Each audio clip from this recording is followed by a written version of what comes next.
This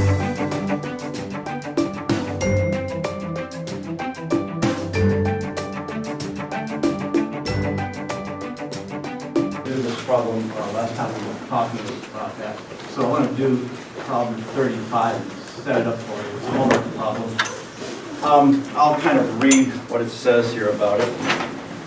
735, there's a picture in the book too. 100 electrical components, each dissipating 25 watts, are attached to the bottom side of a square copper plate. And all the energy is transferred to the water in parallel flow over the opposite surface. So, we have water flowing over this copper plate. Okay. Here's electrical components on the bottom of the plate. There's a copper plate. On the bottom, 100 electrical components. And they also tell us the area of each component. I think it's 1 square centimeter. Just verify that. Yeah, okay, right. And let's see, oh, we have the contact resistance, 2 times 10 to the minus 4. Contact resistance.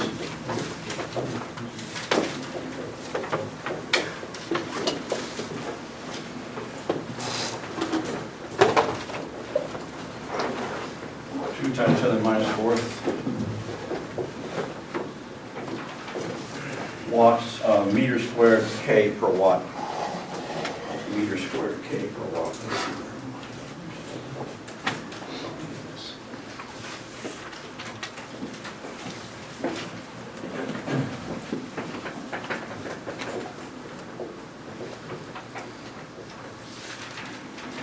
I think that's all we're given. Let me verify and see.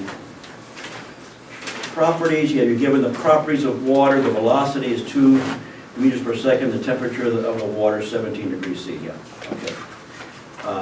And we're asked to find the temperature of the copper plate and the temperature of the components.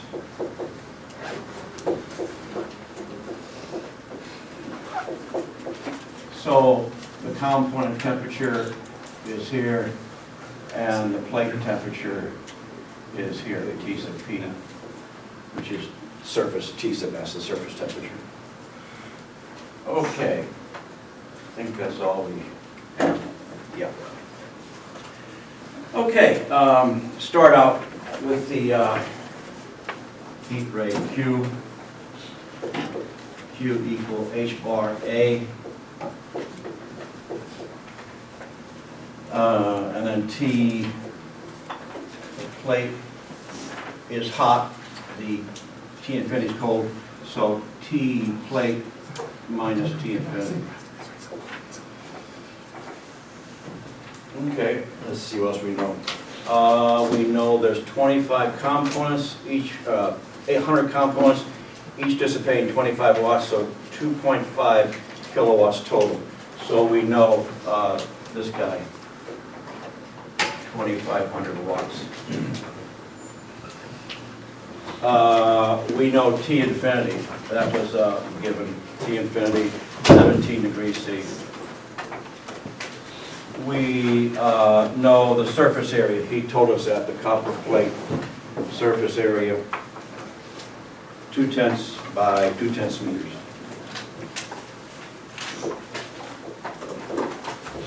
We need H bar to solve for T plate. Okay, H bar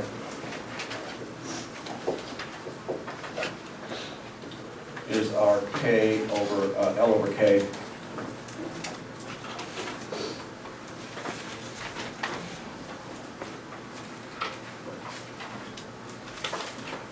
K over L, pardon me. K over L.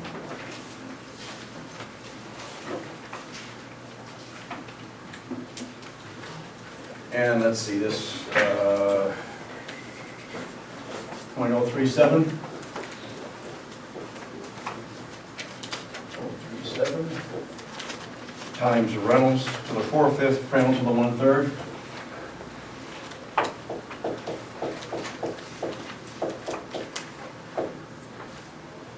I know that. I get the Reynolds number. Reynolds number came out to be 4.17 times 10 to the 5th. I know Prandtl numbers. I know Reynolds number. I can solve for H bar. 6228.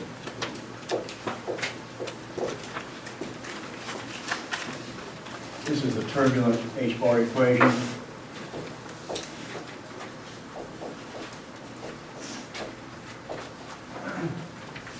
This is less than 5 times 10 to the 5th.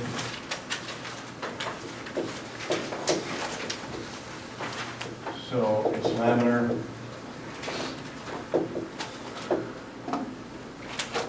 Sometimes that confuses people.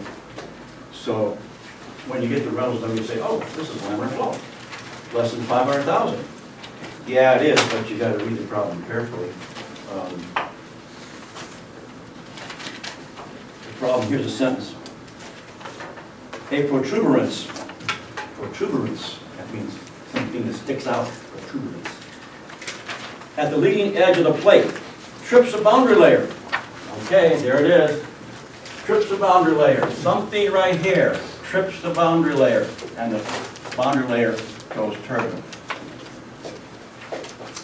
Even though the Reynolds number looks like it should be laminar, no, it's not, because the problem said that the boundary layer trips at x equals 0. Okay. So we use the H bar equation for turbulent flow. And we put that H bar in here, 6228. And we solve for T plate. T plate is equal to 27 degrees C.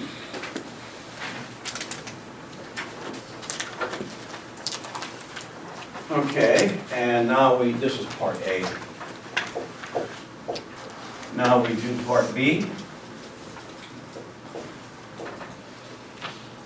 What's the temperature of the component? Okay.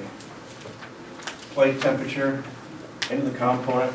There is a resistance. What is that resistance? That resistance is this R contact. What's the hot temperature? The component temperature. What's the cold temperature? The plate temperature. Which way does heat flow? This way. Okay. So Q equal hot temperature minus cold temperature divided by resistance.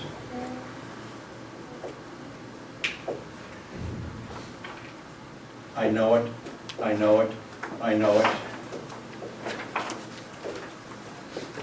So T component comes out to be 77 degrees C. So again, if somebody tells you that the boundary layer is tripped, no matter what the Reynolds number is, you assume it's a turbulent boundary layer and use that equation with that Reynolds number, even though that's laminar. This is a review of chapter 3, which is how do you handle contact resistance. Okay. Notice the double prime there? Notice no double prime there. I didn't use that yet, for a good reason. See that square meters? I got to get rid of that guy. So what do? I divide by meters squared. And that makes our contact degree K per watt. You use that to get rid of that square meters in the numerator. And that goes down here then, under our contact. Okay, so that's the last problem that I assigned for homework out of chapter 7. It's just I want to explain to you. Oh, and then you can notice too that they didn't put fins on this to take the heat out. Normally, a lot of times with electrical components, you know, you'll see fins on it to take the heat out. But normally, a lot of electrical components are cooled by air. This is an air it's water. So if I have Q equal H bar A surface T hot minus T cold, if I want a big Q to take a lot of heat out of these electrical components, I either want a big H bar or a big HS. So now you can check and see. Let's see what the range is of H's that our author record says for water. You go way back to chapter 1, table 1.1. He says, for forced convection, which means a fluid's moving, he says for gases, way back in the first chapter, H bar from, these are typical numbers, 25 to 250 for gases. 25 to 250 watts per square meter K. Liquids. Generally, H bar from 100 to 20,000. Wow, that's big. That's really big. So, if it's water, this H bar is high, and you can make AS small. You don't need a big surface area to take heat out if it's water. These guys, 100 to 20,000, this guy's 25 to 250. That's liquids. Now, you take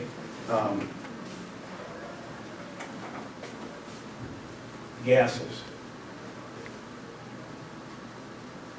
So gases, H bar is low. You've got to make that guy big. You've got to make the area high when you use gases to cool something by convection heat transfer. So with water, I don't think I need fins. If I want to cool air, I better have some fins on here. You know, how would those fins look? Maybe like this. So here are my fins attached to the plate. Here's a plate down here. There's a plate. And I blow the air in the passageways between the fins. Why do I do that? Because I know if it's a gas, I expect H bar to be low, so I need to make AS big, and the way to make AS big is go to the chapter 3 with fins. Chapter 3, fins. Your automotive radiator. Well, you want to take heat out because that engine makes that water hot. Okay, there's your equation. Let me see now. What do I put in the tubes? Hot water. Okay. Liquids. In the tubes, H is probably high. Do I need to make AS big? No, because H bar is big. So do I put fins inside the tubes carrying water in your radiator? No. Why? Why? Because H bar for water is big. On the outside, air. Uh-oh, I got a problem here now. H bar is low. I got to make Q big. So to make Q big, what do? I put the fins on the outside of the tubes. I don't put the fins on the inside of the tubes. There's a reason for that. Okay, so this problem, you're trying to cool electronics by water, you probably don't need fins. Turbulent flow, make it turbulent. You'll cool it. But if you want to make this air, oh, you probably want to put fins on there. Yeah, to take that heat out. Okay, so big explanation, but it's an interesting problem. Now, we have officially completed chapter 7. We talked about chapter 8 already. We went through the equations for chapter 8 for internal flow in tubes. We talked about laminar flow. We talked about turbulent flow. We talked about entrance region effects. We talked about constant surface temperature. We talked about constant heat flux. You have all the equations. All right, I'm going to organize them now into a little decision tree here to find H bar for internal flows.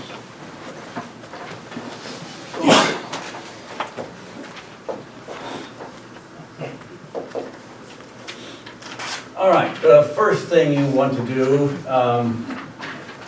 is you want to decide if it's going to be laminar or turbulent. This side will be laminar, turbulent.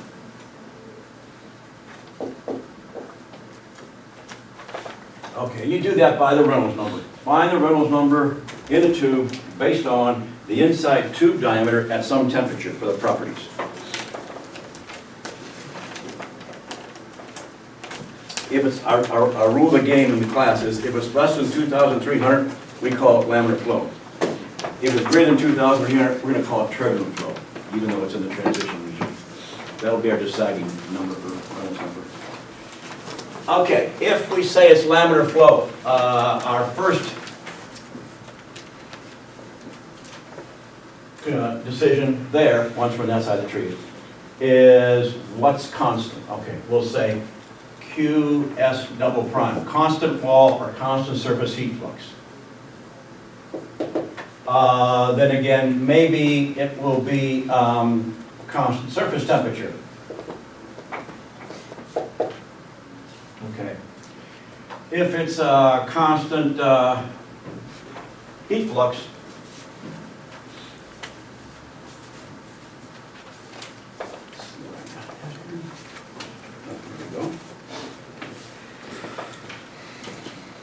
then we're going to use equation 853.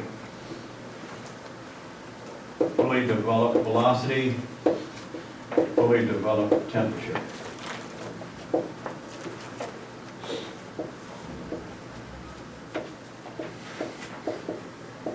For H bar. So, to get H bar, constant surface temperature, that's the equation, yeah.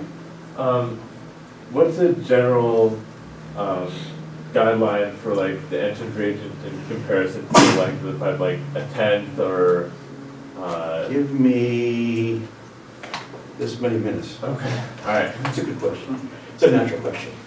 You gotta make a decision. Is it fully developed? Yes or no. Fully developed temperature? Yes or no. You gotta answer two things, yes or no. We'll get there in about 6 minutes. A good question.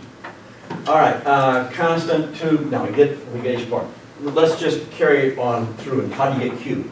Q equal M dot C sub P, T mean out, T mean in. You can also get Q this way. Q equal the constant heat flux on the surface multiplied by the surface area. If you want to get, this is equation 839.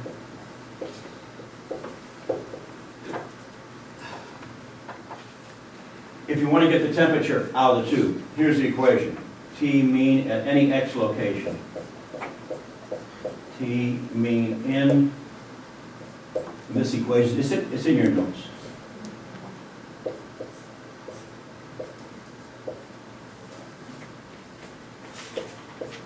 That's equation 840.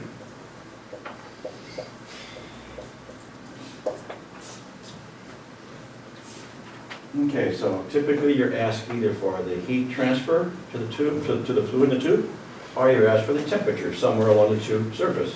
Here's the two equations. Either one of these two guys will give you Q. Either one gives you Q. This gives you the temperature anywhere along the tube length. If the tube surface temperature is constant, okay. Oh, now we've got 3 decisions to make. Number 1, number 2, and number 3. If it's fully developed velocity and it's fully developed temperature,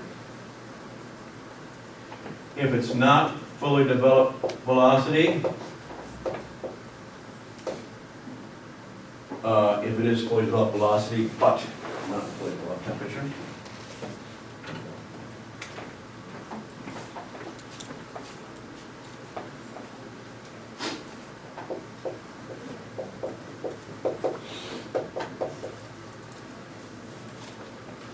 if it's not fully developed velocity, not fully developed temperature,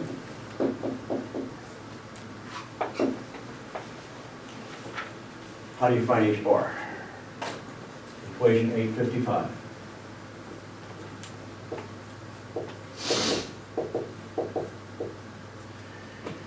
Fully developed velocity, not fully developed temperature. How do you find H bar? Equation 857.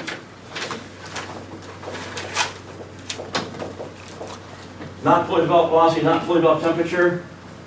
Equation 858.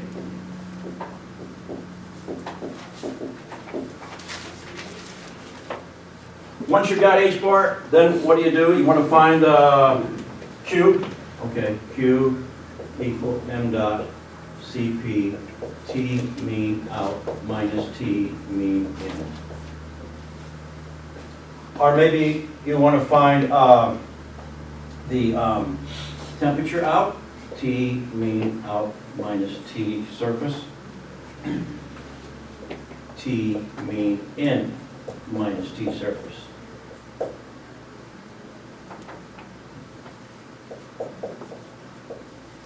exp minus px over m dot Cp times h bar. Or if you want to find, another way to find Q, or you can say Q, or Q equal our log mean temp difference equation, H bar AS delta T log mean, where delta T log mean, this is in your notes.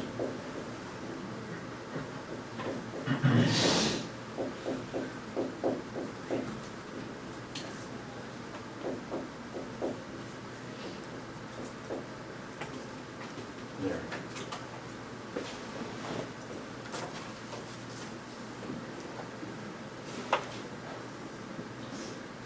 Now, if it's turbulent, Reynolds number greater than 2,300, then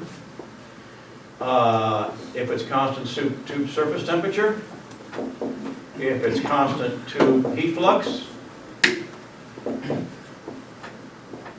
if it's fully developed velocity or not, if it's fully developed temperature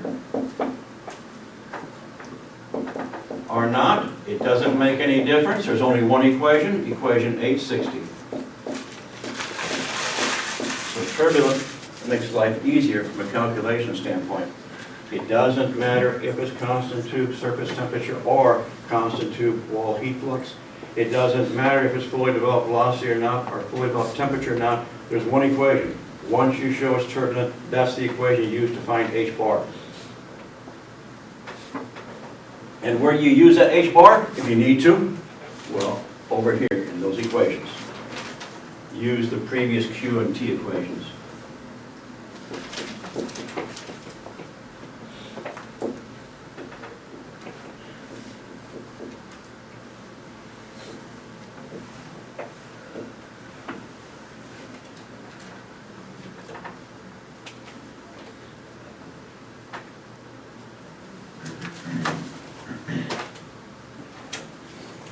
Okay, so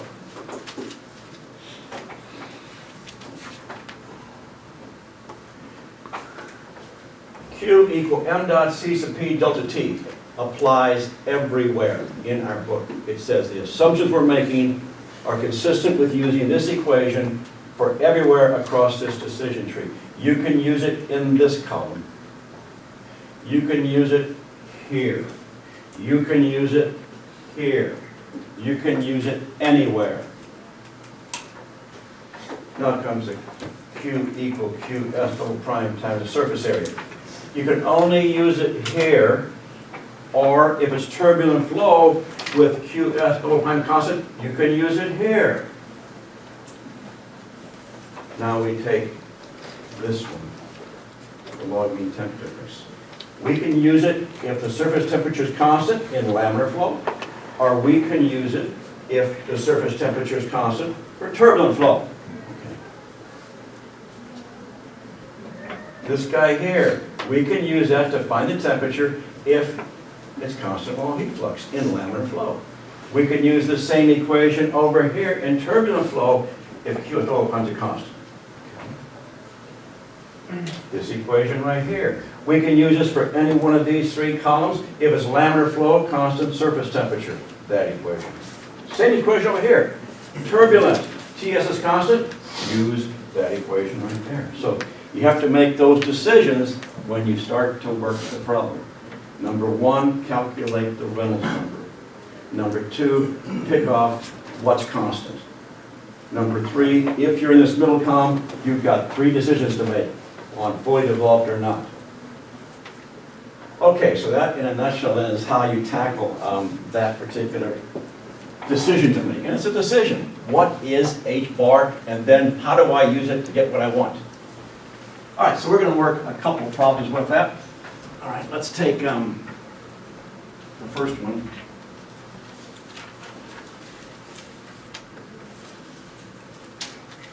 Okay.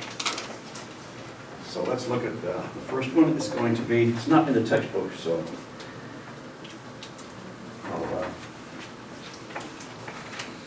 yeah, it is.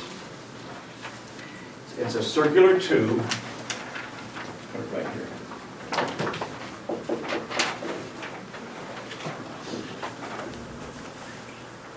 Circular tube, its length. I'll work the other one first. I'll work this one first. Same thing, circular tube, 10 meters in length.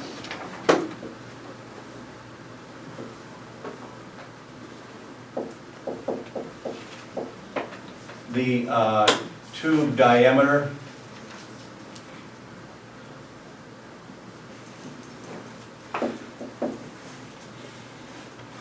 .25 millimeters. That's 2.5 centimeters, just about a 1-inch tube. 1-inch tube. 10 meters long. We have engine oil coming in. So engine oil. The temperature coming in is 25 degrees C. The mass flow rate, 0.5 kilograms per second. What comes out is T mean out. Surface temperature is kept constant at 100.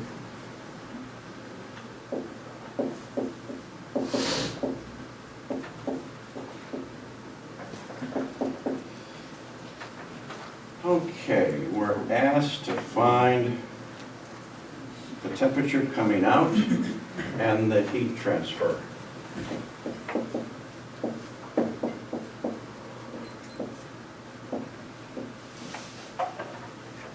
Okay. So our, obviously, I told you the first thing too. Normally with these equations, we've got to find H bar. Okay, got to find H bar. How do I find H bar? Okay, here we go. That or that. Okay, to find the Reynolds number, I need properties. So to get Reynolds number, properties at T mean bar, inlet temperature plus outlet temperature divided by 2. I got a problem right away. I don't know T mean out. It's an unknown. So how can I get the mean temperature of the fluid to get the properties? Well, I have to do some guessing to start with. Okay. What's a good guess? I don't know. I can tell you what a bad guess might be. A bad guess might be, I think it comes out at 25. Well, wait a minute here. The whole idea is to heat the stuff, right? It comes in at 25? You're going to guess 25 out? I don't think so. No, okay. I don't know, maybe 50? Okay, fine. Maybe 120? No, I don't think so. It can't get any hotter. You saw the graph I drew on the board the other day. It can't get any hotter than 100. So your guesses? I don't know. You tell me. My default guess is I'm going to guess T surface temperature. Why not? Make life easy. I'm going to guess T surface temperature. Guess T mean out equal 100 degrees. I mean, the whole purpose is to heat this stuff to a higher temperature, so maybe it gets out close to 100. 95, 97, 98, I don't know. I'll guess 100 just to start something. You gotta start somewhere. So that's what I do. If I do that, then I get my average temperature at teaming in 25 plus 100 divided by 2, 125, 62.5 degrees C. And now in Kelvin, 340. It's not 340, so 335.5. Now I go to the back of the book and find properties from the table.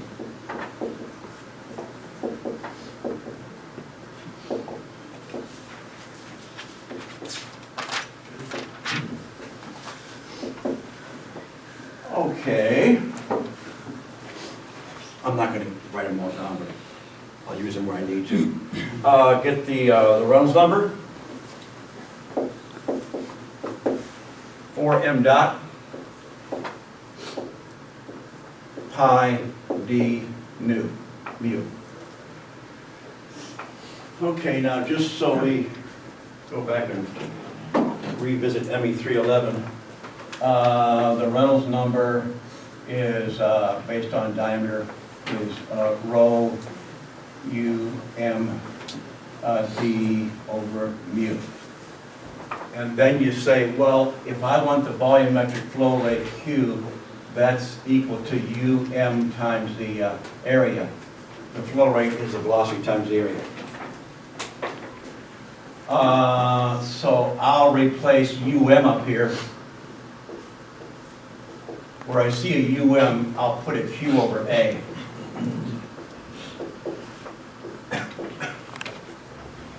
And I know the area is pi d squared divided by 4. That's the area of the two. D cancel, 4 rho Q over pi d mu. Okay. But then I say, you know what, I also know that the mass flow rate is equal to rho times Q. So if I see a rho Q anywhere in my equation, I'm going to put an m dot there. Oh, there's a rho Q right there. So the Reynolds number equal 4 m dot over pi d mu.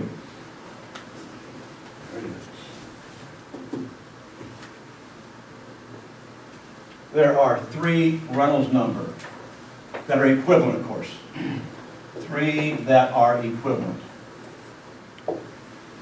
One Reynolds number is in terms of velocity. One Reynolds number is in terms of volumetric flow rate, Q. One Reynolds number is in terms of m dot, mass flow rate.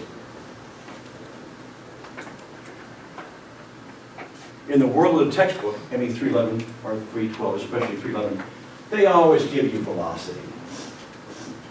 They're really kind and nice, you know. In the real world, hardly anybody tells you the velocity in a pipe. They usually, when they give you something, I'll start out with that thing, the air coming out of there. Nobody tells you at the HVAC work, oh, the velocity in there is 45 feet per second. No, what they're going to do, they speak the language called CFM. They speak the CFM language. Cubic feet per minute of air. Okay, if I want to find the Reynolds number, I don't want to find the velocity. No, that's ridiculous. Look over here, you got 3 choices. A velocity, a volumetric flow rate, a mass flow rate. I choose him. That's how I find it. There's a pump in our fluids lab, ME313. We do an experiment on it. On the axis of the pump curves, head versus flow rate, is GPM. That's the language pump people speak, GPM language. These guys, HVAC, they speak the CFM language. Okay, GPM language. What's GPM? Gallons per minute, liters per second maybe. Conclusion? Oh, that's volumetric flow rate. That's that guy right there. Sure. Now you take ME302 and you go through some complex boiler with reheat and so on and so forth. And you follow around, trace around, find the enthalpies, the Q's, the work. Guess what the flow rate's in? Do they give you velocities? I don't think so. They give you Q's? I don't think so. What do they give you in those diagrams? Always M dot. Whether it's a petrochemical plant, an oil refinery, or a nuclear power plant, they give you M dot. I don't want to find UM. I could, but why? All I do is put M dot in here. Conclusion, in the real world, these two guys are super important. This guy's rarely used. Okay. These problems like this, flow in a tube, they normally give you the mass flow rate in the tube. So normally you use the third box equation. Which one do I memorize? Hey, life is too difficult. I don't memorize things I don't need to. I memorize him, because that thing's beaten to my head 1,000 times, 1,000,000 times. If I want this guy, I'll do it myself. I want this guy, I'll do it myself. So what do you, conclusion? Just memorize the first one in terms of velocity. If you want M dot or Q, you know, you can get it easily by just plugging in what M dot and Q are in terms of velocity. Big long story. Back to here. I know M dot, I know diameter, I can find the viscosity. The Reynolds number here is 480. Oh wow, less than 2,300. Laminar flow. I would be very, very surprised if it was greater than 2,300. Because I don't think there's many cases in the real world where flow of oil in a pipe or tube is turbulent. Oh no, oh no. It's a good assumption to assume it's going to be laminar. And if I get to the Reynolds number, 50,000, I'm thinking, uh-oh, I think I made a mistake somewhere. Because I know it could probably be laminar. So you check your calculations then, because you expect laminar. Okay. Now, here we go. First thing, decision. It's laminar. Second thing, take your choice. Constant. Okay, got it. I'm here now. Go down here. 3 choices. Okay, now comes the decision. First thing, let's calculate x fully developed velocity. 0.05 Reynolds D times the diameter. It's x over d. X over d equal 0.05 Reynolds number. I've got it. X fully developed comes out to be 0.60. All right. X fully developed thermal temperature profiles. 0.05 Reynolds number D times Prandtl number. 480. Prandtl number is really big for oil. It's 793. Okay. Now comes the 10% rule.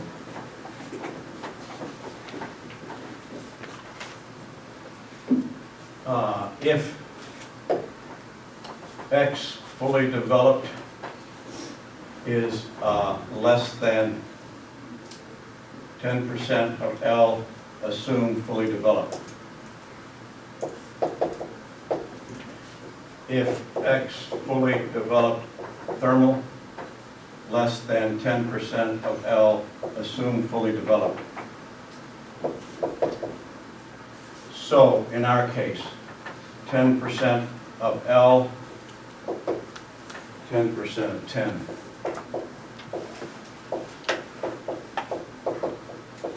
Now you ask yourself the question, is X fully developed velocity less than 1? Yes.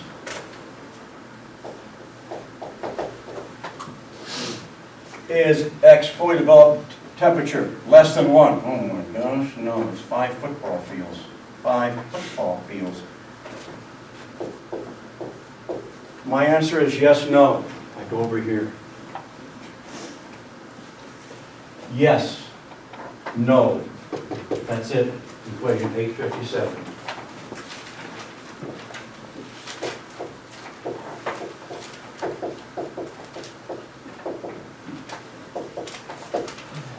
So equation 857 looks like this. H bar K over D. I'm not gonna put the whole equation down. It's the one that has the 3.66 plus a big term with the Gratz number. But you can put all the numbers in there, and you get 92.5. 92.5 watts per meter squared K. Okay. Now I want T mean out. Okay, I'm over here. I'm TS equal constant. On the middle one here, a yes/no answer. I can use anything down here I want. Can't use him yet because I don't know Q. I don't know T mean out. Can't use him. Oh, right there. T mean out. There it is. T mean out minus TS. I know TS. It's 100. Divided by T mean in, 25 minus 100 equal EXP minus perimeter L over M dot C sub P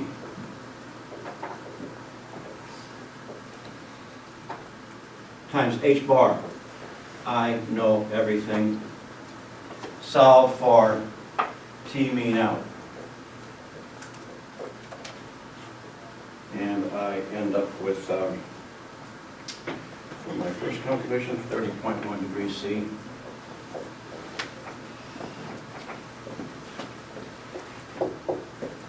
Then Q equal M dot, do I know it? Yeah. C sub P, do I know it? Yeah. T mean out, I just found it. T mean in, 25. 30.1 minus 25. And so I get 5290.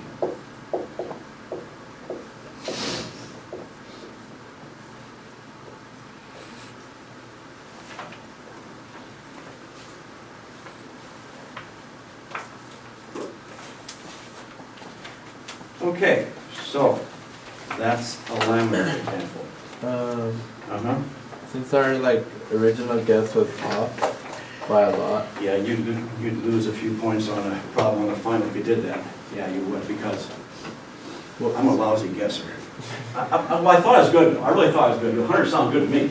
But something's the matter here. The oil comes out only at 5 degrees hotter than they came in. They came in at 25 and it went out to 30. Gee, that's a pretty lousy guess. I know, but what are you going to do? You going to guess 30 to start with? I don't think so. Would you go back and change it? So if this is an exam, you calculate it like I did. Then you say, repeat above calculations.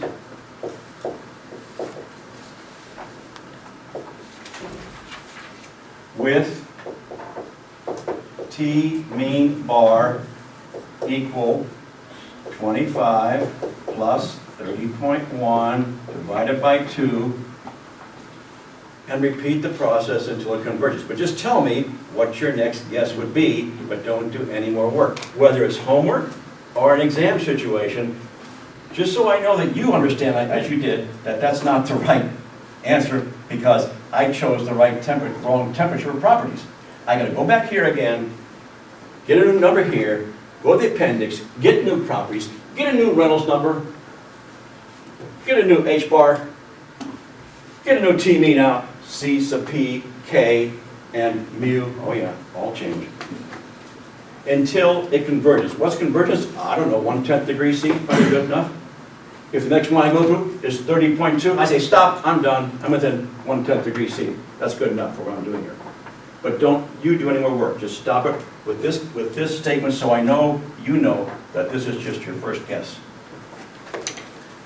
Okay, now, it took a longer than 6 minutes, I'm sorry. I got there finally. Okay, now, let's do another problem. I'm going to work another one, and this one. Okay, by the way, that was problem 826. That was problem 826 here. I'm going to work another one. Okay, same. Okay, it's a tube. Now, rather than engine oil, it's going to be water. Now, rather than a 0.5 kilogram per second, it's going to be 2 kilograms per second. Rather than 25 millimeter diameter, it's going to be 40 millimeter diameter. Tube length now is 4 meters. Temperature of the surface is 90 degrees C. Stuff still comes in 25 degrees C. Okay. Same thing, find T mean out and Q. Find T mean out and Q. Get Reynolds number at T mean in 25. Now I don't know T mean out, so I'm gonna guess 90 because that's my default value usually. 90 divided by 2, that gives me 57.5.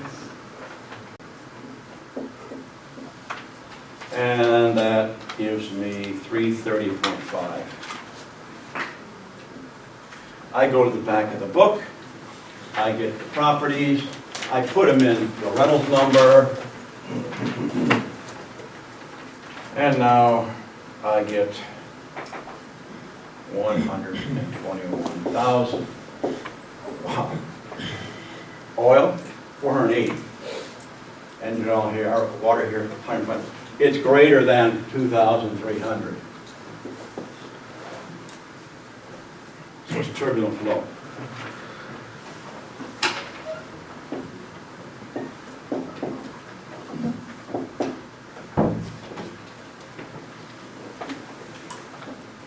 All right.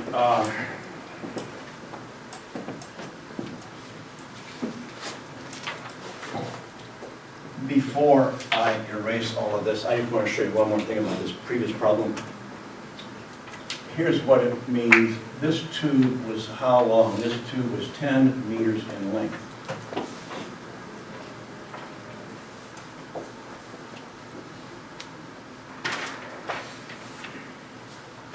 And this is the velocity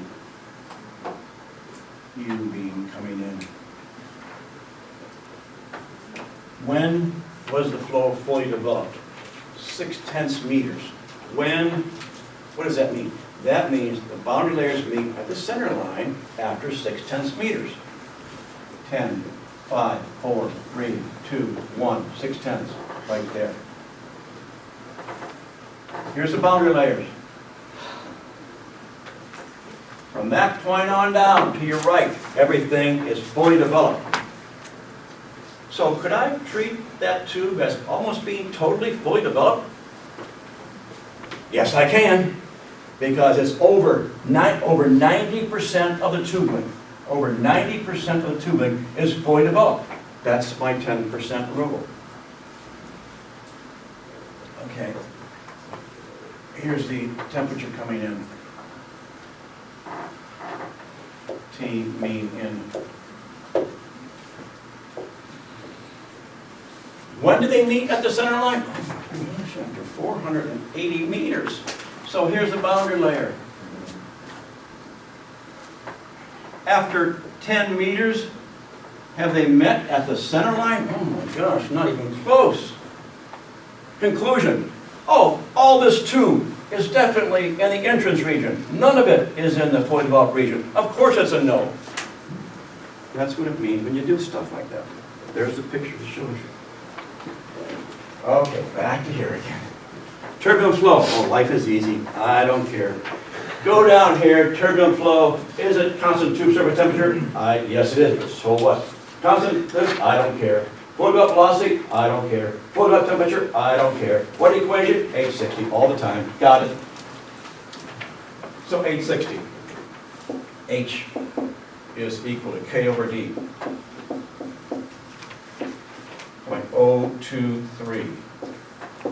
Reynolds D to the 4/5. Prandtl to the 4/10. Remember the rule. When you use that equation, if the fluid's being heated, Prandtl number raised to the m is 0.4. If the fluid's being cooled, the m is 0.3. The fluid in this case is being heated. M is 0.4. I know the Reynolds number, I know the Prandtl number, I know the diameter, I can find K back in the book. The value for H bar 7064.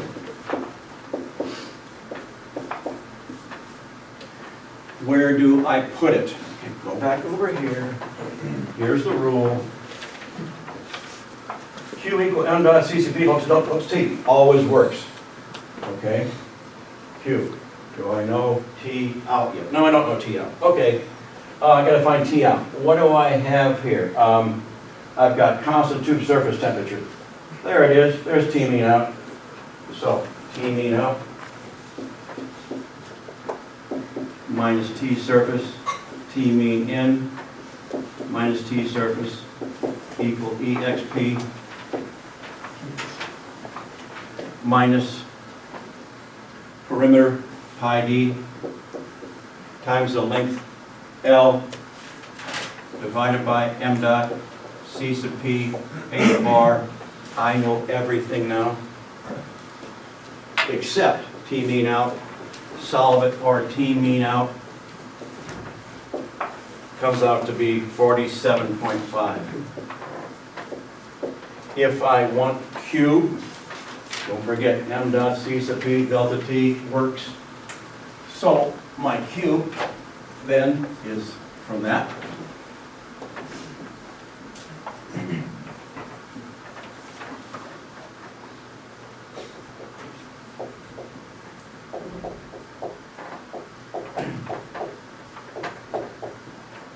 And this guy here, 47.5 degrees.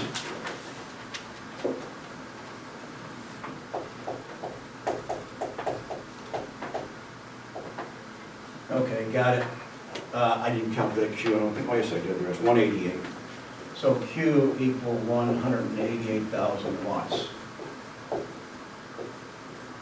Based on that temperature, which I know is wrong. Okay.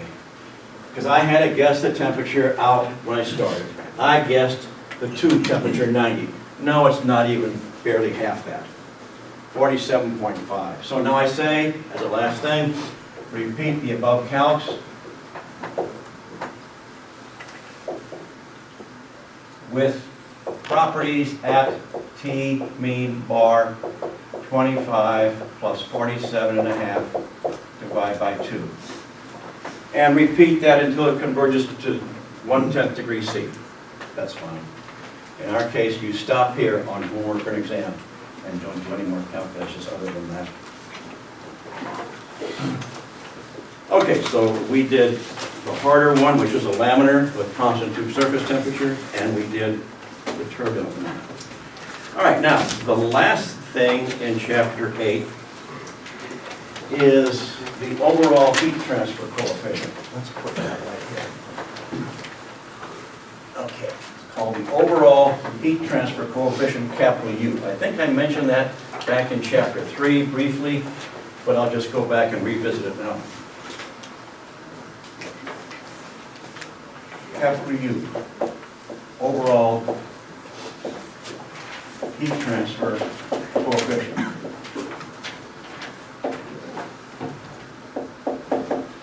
Okay. This is the situation we've got. We've got a tube or a pipe. Material is K.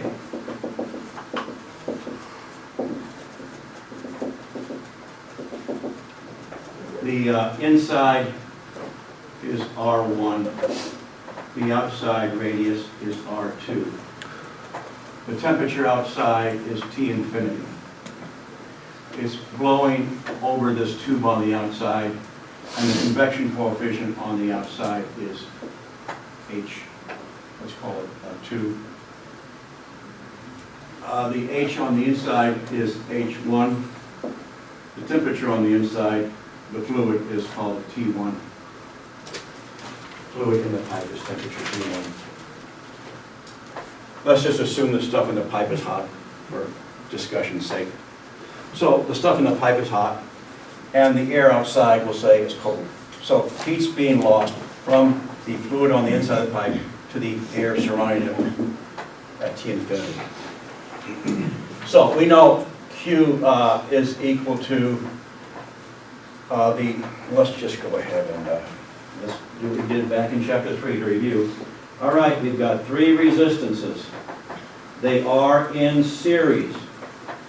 This temperature is T infinity. This temperature is the inside temperature, we'll call it T1.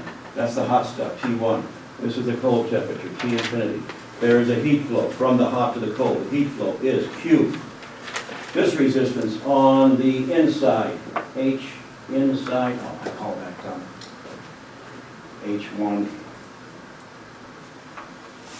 A1, that's the inside area. This is the outside, H2, A2. This is the resistance of the pipe wall, natural log, R2 over R1 divided by 2 pi KL. Chapter 3. Okay. Q equal hot temperature T1 minus cold temperature T infinity divided by the sum of the resistances.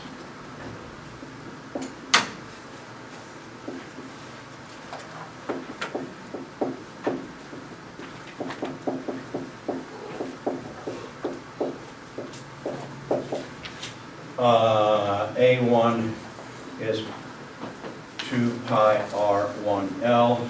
A2 is 2 pi R2L. Okay. Just to remind you now, if we go back to chapter 3. Chapter 3, the plane wall, right?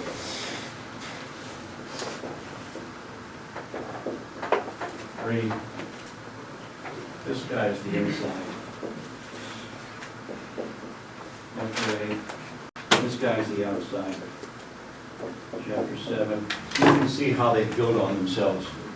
By the time you get to chapter 8, now you're going to start to put together something realistic, like this situation. We're combining chapters 3, 7, and 8.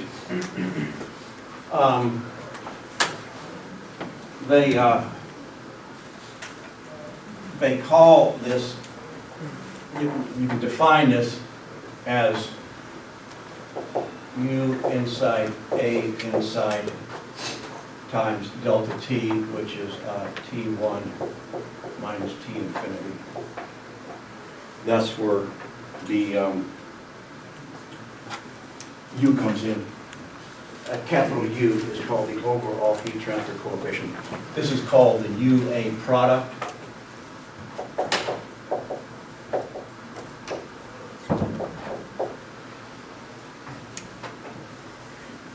So if you do it that way, you can see what UA is. Now, why do I call it I? Because it's based on the inside area, and that inside area is the R1. So this is the same thing as U1, A1. It's called the inside. The UA product based on the inside area. So solving for that then, this is equal to 1 over H1, A1, natural log.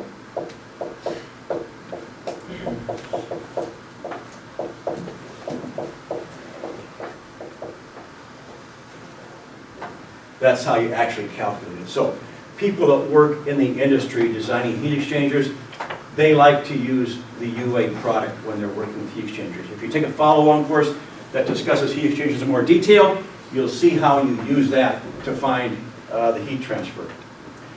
It looks very similar to this one.